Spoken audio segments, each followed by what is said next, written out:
সাবধান, মহারাজ আকবর পদার্পণ করছেন, সাবধান।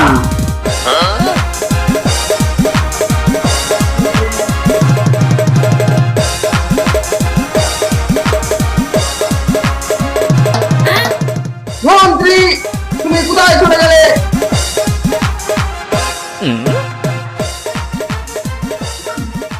ধন্যবাদ মহারাজ।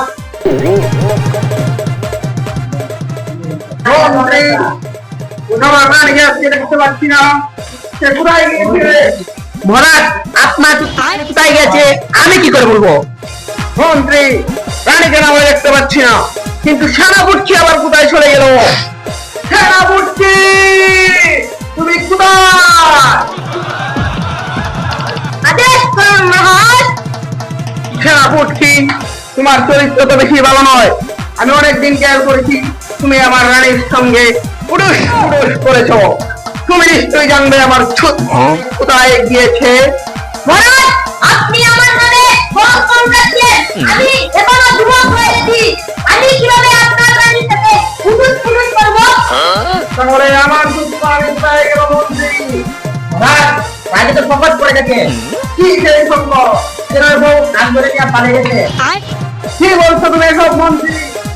তাহলে ধরে করে দেখুন মহারাজ, এই মুহূর্তে আমি দুইজনকে আমাদের কারাগারে বন্দী করে রেখেছি। একজন নারী আর একজন পুরুষ।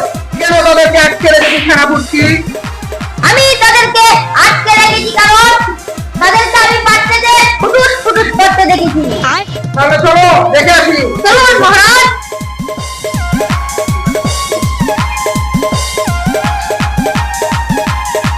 এই সেই কারাগার মহারাজ। ওই দরজা খুলে দাও।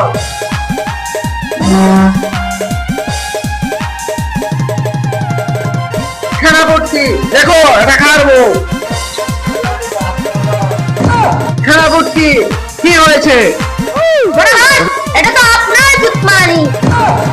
প্রেমের সমাধি